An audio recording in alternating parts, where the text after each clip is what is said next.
Before the first pyramid cast its shadow over the desert, before Atlantis rose and fell beneath the waves, there was another world, older, deeper, and stranger.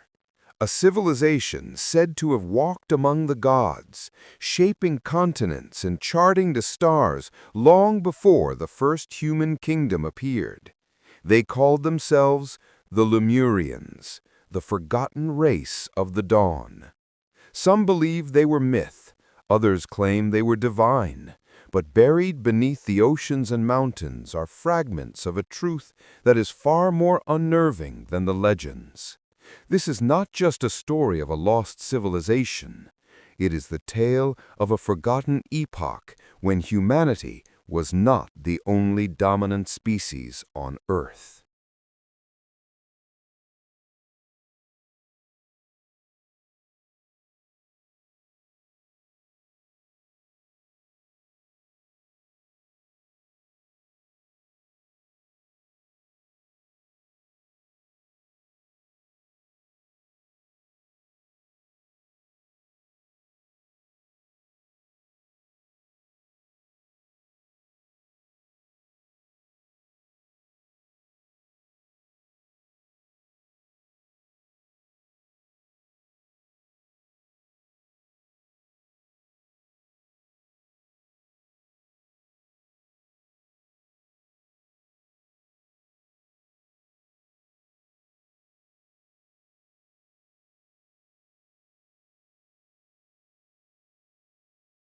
For centuries, explorers spoke of strange ruins scattered across the Indian and Pacific Oceans, structures carved with symbols not belonging to any known ancient culture.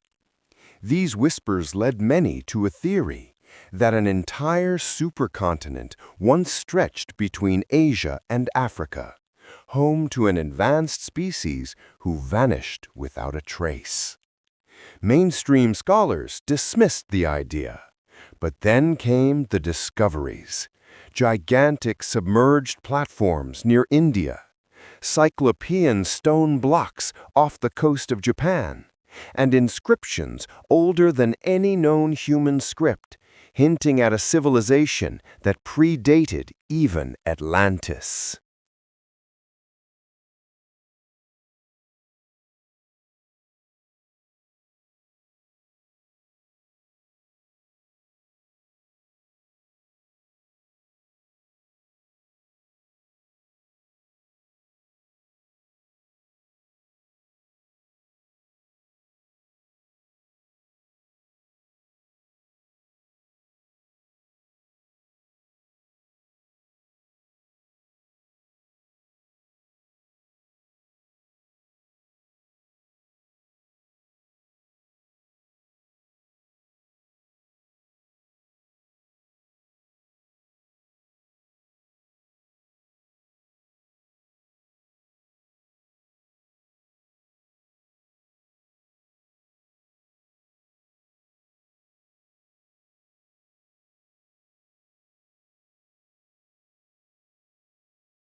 But the most chilling detail comes not from ruins, but from myth. Nearly every ancient culture across the Indian Ocean speaks of tall, luminous beings who emerged from the sea in humanity's earliest days. The Tamil called them the Kumari. The Indonesians spoke of the Dewata. Even early Polynesians remembered the Atua, godlike ancestors from a drowned land. Were these stories metaphorical, or memories of a real race now erased from the world? In this episode, we journey into the heart of Lemuria to learn who the Lemurians truly were, how they rose, how they fell, and how their echoes still shape the world today.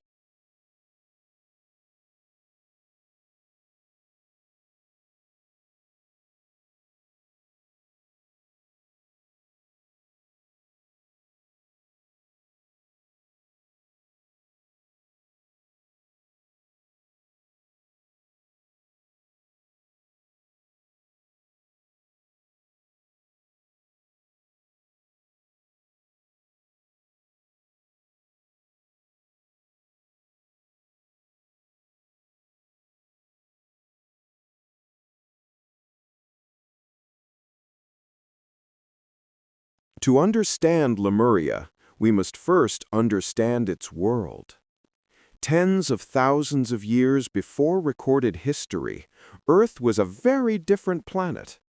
Sea levels were lower, continents were broader, and entire land masses now underwater were once vibrant with life. In this primeval world, the Lemurians built cities of stone and crystal, harnessing geothermal energy from the Earth's crust. Their architecture defied modern explanation: spiral towers aligned with magnetic currents, hall-like observatories capable of tracking star movements thousands of years in advance, and monoliths carved with precision that even today remains nearly impossible.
Unlike humans, whose civilizations rose gradually, the Lemurians seem to appear suddenly in the archaeological record, fully developed, technologically mature, and architecturally bold. Some researchers believe they were not entirely human. Their skeletal remains, rare and controversial, suggest a species taller, more robust, and neurologically distinct, possessing an expanded cranial capacity. Whether they evolved naturally or were something else entirely remains one of history's most fiercely debated questions. But one thing is certain: the Lemurians were far more advanced than their neighbors.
The Lemurians were master engineers of water. While the Egyptians mastered stone and the Sumerians mastered writing, Lemuria mastered the ocean. Their cities were ringed with hydrochannels designed to move seawater with astonishing precision. Some structures appear engineered to harness tidal forces, converting the crash of waves into mechanical energy. Others served as aquaculture systems, massive grids where marine life was cultivated on a scale unimaginable for antiquity. The ocean was not just their home, it was their power source.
Legends say the Lemurians possessed an unusual relationship with nature, one that bordered on mystical.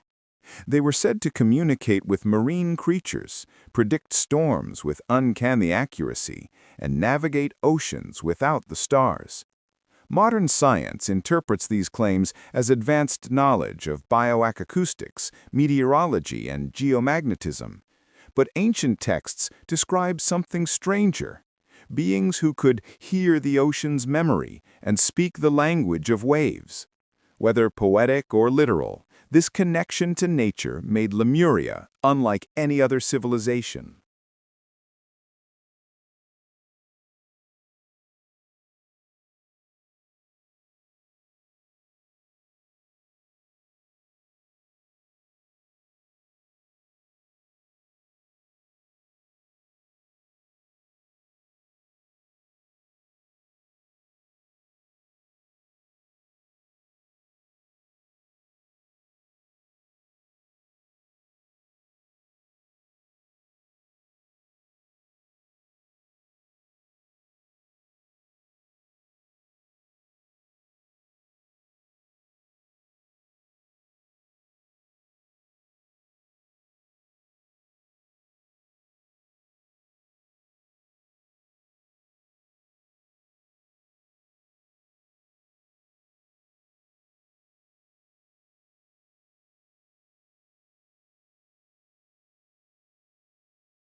But even the greatest empires have enemies.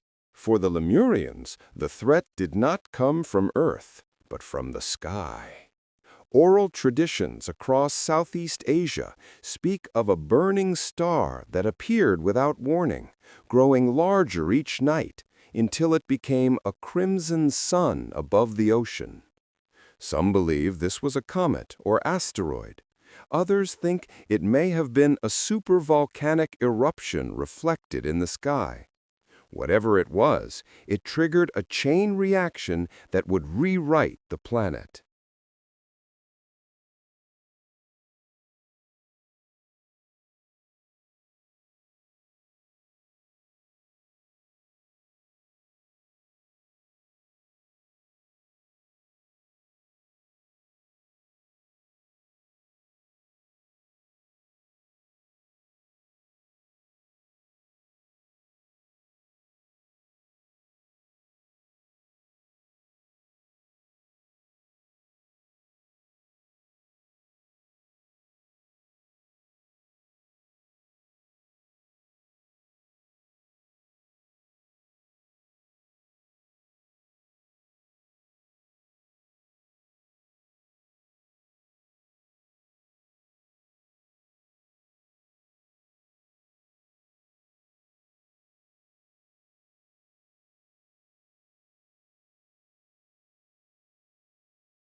The burning star was only the beginning. Tremors shook the continent, splitting the land along fault lines that had lain dormant for millennia. Volcanoes erupted across the horizon. Ocean levels rose with terrifying speed, pushing walls of water inland. In ancient myths, this was the Great Sundering, the night the sea devoured the earth. For modern geologists, it corresponds eerily to several catastrophic events: the Toba supervolcano, the Younger Dryas impacts, and sudden glacial melts. Lemuria faced all of them at once.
As the continent cracked apart, the Lemurians fought against annihilation with everything they had. Historical fragments describe enormous evacuation platforms, stones so massive they could only have been moved with lost techniques. Others speak of crystalline towers designed to stabilize seismic energy, glowing brighter as the earth tore itself apart. But against a world-ending storm of fire and water, even their brilliance was not enough. Lemuria began to sink, and the age of the forgotten race came to a close.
When the first cities collapsed beneath the rising seas, the Lemurians fled inland, seeking refuge on fragmenting highlands that would one day become Madagascar, Sri Lanka, Sumatra, and Australia.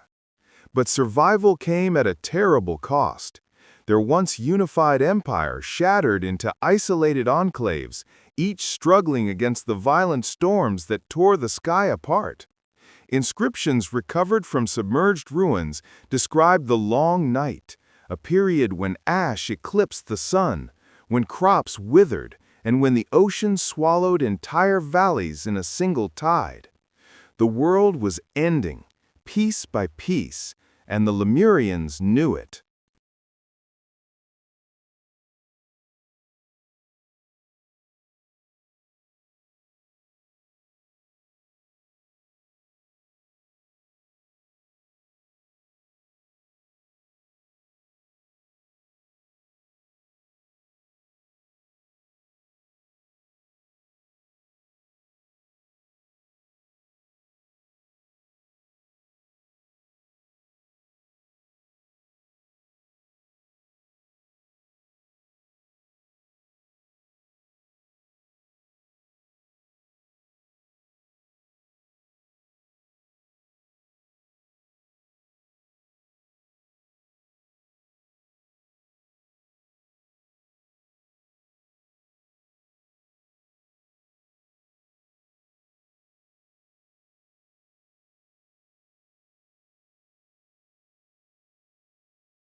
But even in ruin, the Lemurians displayed extraordinary resilience. Their last surviving engineers constructed colossal memory vaults, sealed chambers designed to preserve their knowledge for future ages. Some were built deep inside mountains, others hidden beneath coral reefs that would one day encase them like time capsules. These vaults contained advanced astronomical charts, detailed biology records, and mineralogical data far beyond what humans would rediscover for tens of thousands of years. It was as if they knew humanity would inherit the world and wanted to leave behind a warning.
But their greatest legacy would not be physical at all. It would be genetic. Legends across Polynesia, Africa, and India describe a time when the sea people took human wives and husbands, creating lineages blessed with knowledge of the sky and sea. Modern genetic studies reveal something unusual. Shared markers between populations separated by oceans, far older than human migration models predict. Could these ancient stories represent real interbreeding between Lemurians and early Homo sapiens? If so, their blood may still flow in millions today.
As the destruction intensified, Lemurian culture underwent a profound transformation. The scientific clarity that defined their golden age gave way to a new, desperate spirituality. Their final hymns speak of a return to the deep, a belief that their souls were born from the ocean and would one day return to it. Some texts even describe rituals meant to call the waters home, as if embracing the very force that was destroying them. Whether symbolic or literal, these rituals marked the twilight of their civilization.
Still, not all accepted fate. A faction of Lemurian scholars believed their continent could be saved. They built enormous resonance pillars, gigantic obelisks designed to stabilize tectonic vibrations. These structures emitted deep harmonic tones that echoed for miles, creating oscillations that they hoped would counteract the planet's violent shifts. Such technology borders on unimaginable today, yet similar sonic resonance techniques appear in ruins from Egypt to Bali. Could these be remnants of Lemurian influence, scattered by survivors seeking a new home?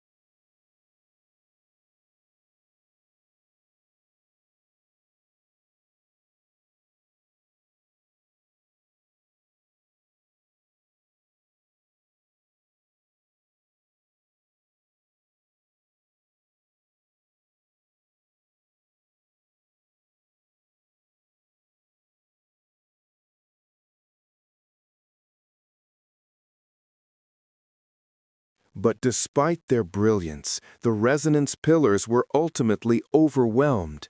The Earth convulsed with unstoppable force, splitting the continent into four massive fragments. Entire cities sank within minutes. Mountains collapsed. Rivers became oceans. The Lemurians realized that their battle was not against a single disaster, but against the planet itself, reshaping in ways beyond comprehension. For the first time in their long history, they faced extinction.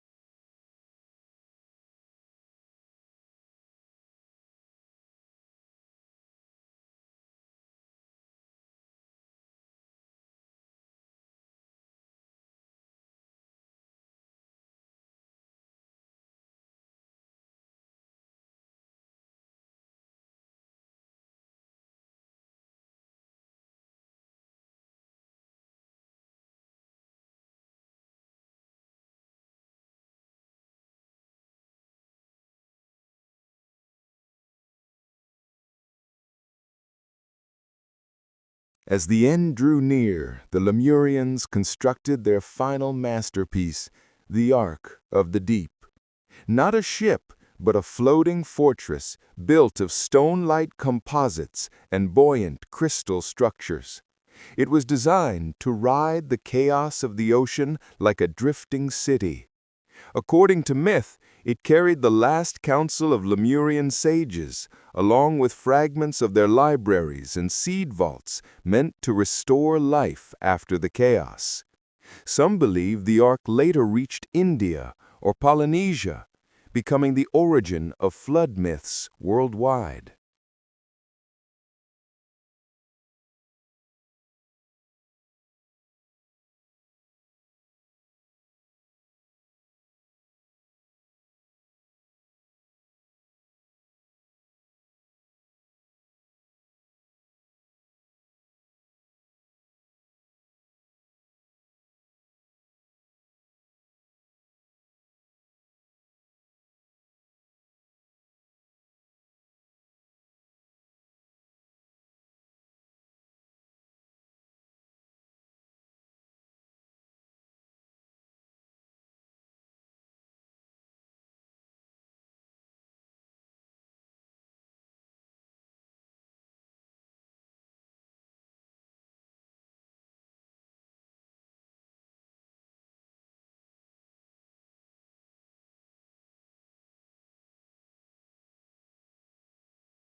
But even the Ark could not escape the final blow. The ocean convulsed with a mega tsunami hundreds of meters high. Witnesses described the horizon rising like a living wall. When it struck, the Ark was lifted into the air and hurled across the sea. Some accounts claim it shattered upon impact. Others say fragments drifted for centuries, carrying survivors to distant lands. What is known for certain is that the Ark was never found, and its knowledge, if it survived, remains hidden to this day.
As Lemuria vanished beneath the ocean, a few survivors reached the scattered islands of the Indian and Pacific Oceans.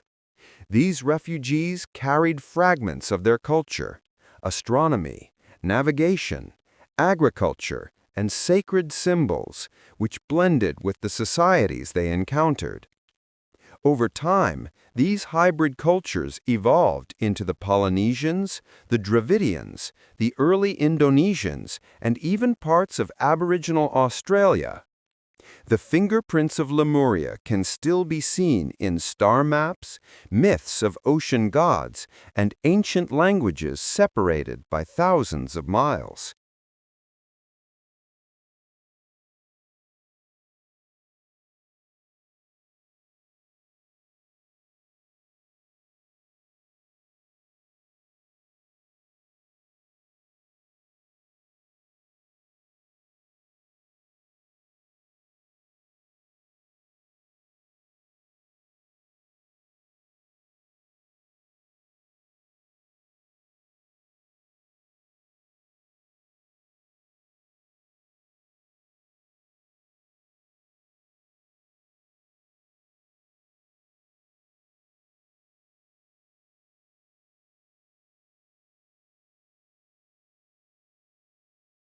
But the most haunting part of the Lemurian legacy lies beneath the waves.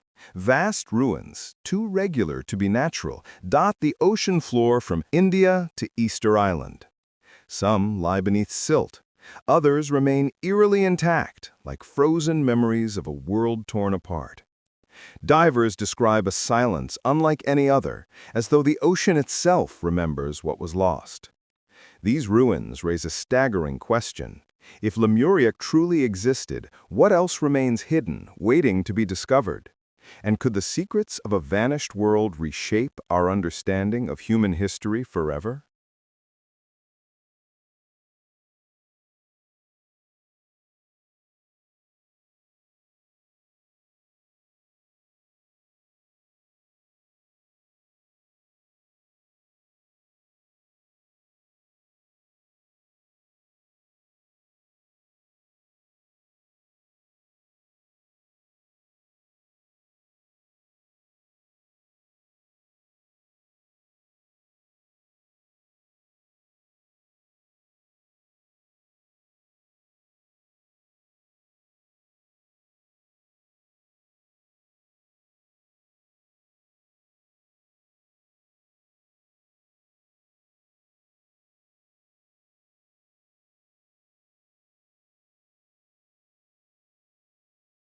Deep beneath the drowned avenues of old Lemuria, Leora and the expedition discovered a vaulted hall carved from shimmering blue basalt.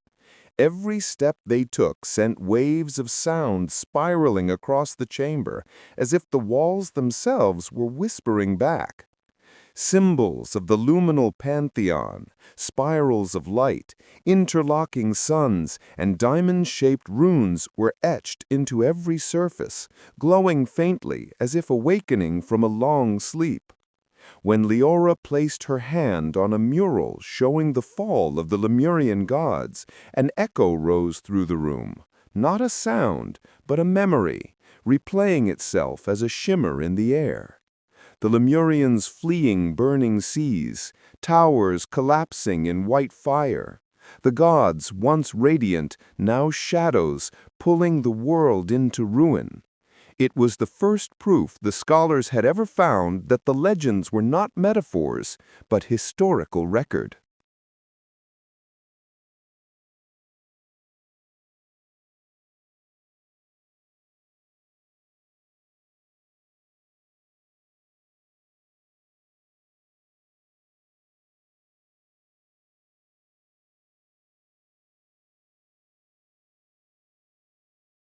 As the echoes faded, ghostly figures emerged, thin silhouettes of Lemurian priests, their forms flickering like candlelight beneath the waves.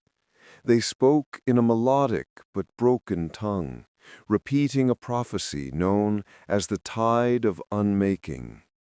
According to them, the gods of Lemuria had not merely died, they had decayed into something monstrous, reborn as parasitic guardians feeding on the planet's life force. These prophets had foreseen the rise of the second tides, a future calamity mirroring the collapse of their civilization. Their last warning was chilling. The gods did not fall, they sank, and from the abyss they rise again.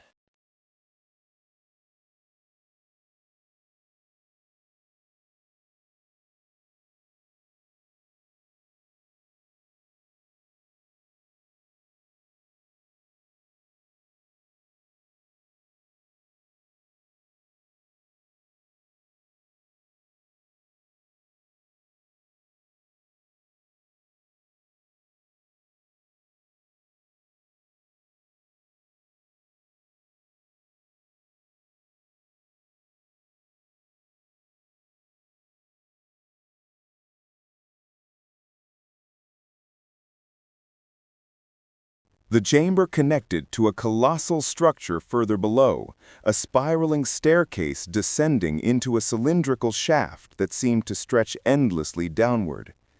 At the bottom rested a circular stone seal, etched with a depiction of a sleeping god entwined with a serpent-like leviathan. The seal radiated heat, though the surrounding water was icy cold. Leora noted the runes around it matched descriptions from forbidden Lemurian texts. This was the gate of the abyssal host, the prison of the fallen gods. No expedition in history had ever come this close. But the seal was cracked, cracks that looked recent. Something beneath it had moved.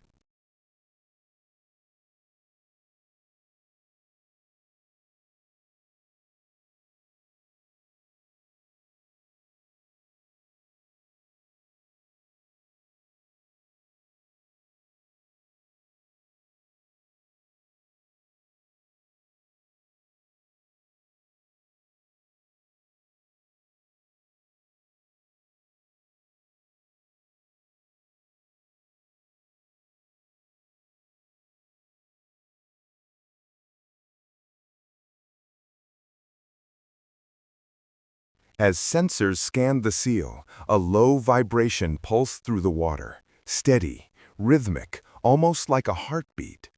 A distortion rippled across their equipment displays, forming a single, unexplainable signature, a pulse that seemed to respond to sound. When Leora whispered experimentally, the pulse quickened. When one of the divers panicked, shouting through his comms, the entire structure trembled. They realized with horror that the imprisoned entity was resonant, feeding on sound waves, and the seal's cracks meant the barrier was weakening.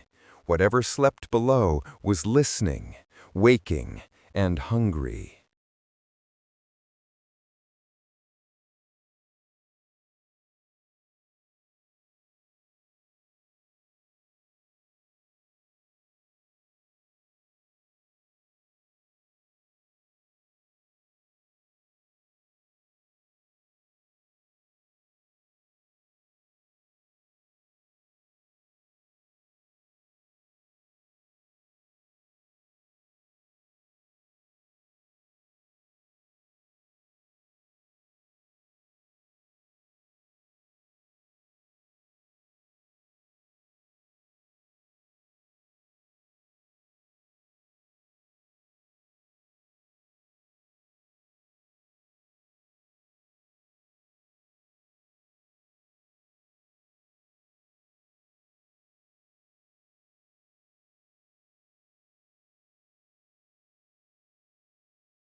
Leora discovered a secondary inscription along the seal's rim, a carved symbol resembling a three-eyed sun partially eclipsed by darkness. Her translator identified it as the crest of Nevrex, the most feared of the fallen gods, the devourer of currents, the deity believed to have consumed entire islands during the cataclysm. Ancient sources described Nevrex as neither benevolent nor malevolent, but a cosmic force, one that required eternal containment. If the seal of Nevrex was failing, it meant the oldest Lemurian threat was returning. Leora's voice trembled as she whispered, This is not a ruin. It's a warning sign."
Without warning, the chamber convulsed. Sediment erupted from the floor like smoke, and a shock wave threw the divers into the walls.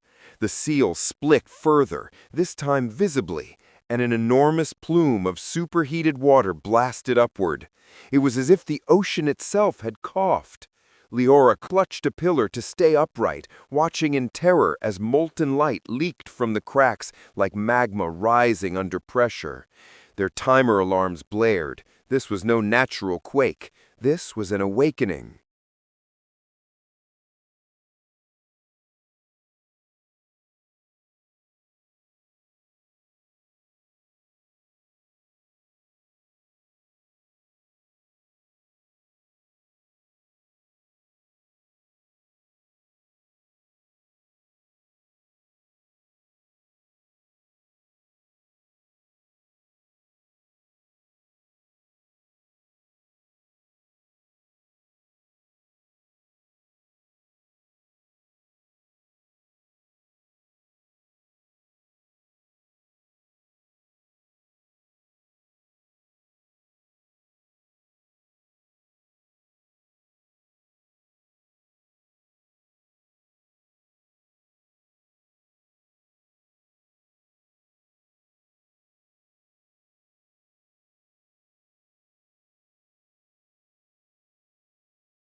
The team fled into a narrow corridor lined with hexagonal stone tiles. The place resembled a ceremonial path designed to lead deeper into the complex. Its walls displayed scenes of chained gods being dragged into the abyss by Lemurian priest kings wielding crystalline staves. The message was unmistakable. The Lemurians had not worshipped their gods, they had subjugated them. And as Leora's flashlight swept across a final mural, she saw it. The priest kings sealing the gods beneath the ocean, using a weapon that looked eerily like a modern energy reactor. Lemuria had possessed technology far beyond anything previously imagined.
At the corridor's end stood a towering crystal spire, fractured but still glowing deep blue. It hummed in harmonic rhythms, and Leora recognized it immediately. A conduit core, a power battery believed lost forever after Lemuria's fall. The conduits were rumored to draw energy from planetary resonance, using the Earth's own vibrations to sustain impossible feats. But this one was unstable. Its energy flickered erratically, causing the surrounding walls to pulse like living tissue. Even worse, the conduit appeared connected to the seal above. If it failed entirely, the prison would open.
The expedition argued over what to do. Some insisted they should leave immediately and inform the world. Others demanded they attempt to repair the conduit, though no one truly understood Lemurian engineering. Leora knew the truth. If they fled, the world might not have long. But if they intervened, they risked triggering the very disaster they feared. She stared at the conduit core, its rhythms accelerating, pulsing like a countdown, and realized that either choice could doom millions. The ocean was no longer silent. It was a ticking clock.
Then the sound came, the unmistakable thump, thump, thump of something colossal beating against the walls of its ancient prison. The water vibrated violently, knocking equipment from the divers' belts. The conduit flickered, the seal groaned, and far below, in the abyss where light had never existed, a massive silhouette shifted. The fallen god Nevrix was no longer asleep. It was rising, and the ocean trembled at its return. Leora whispered into her recorder, voice shaking. "If this recording is found, know that Lemuria did not fall because of myth. It fell because it angered something that should never be awakened."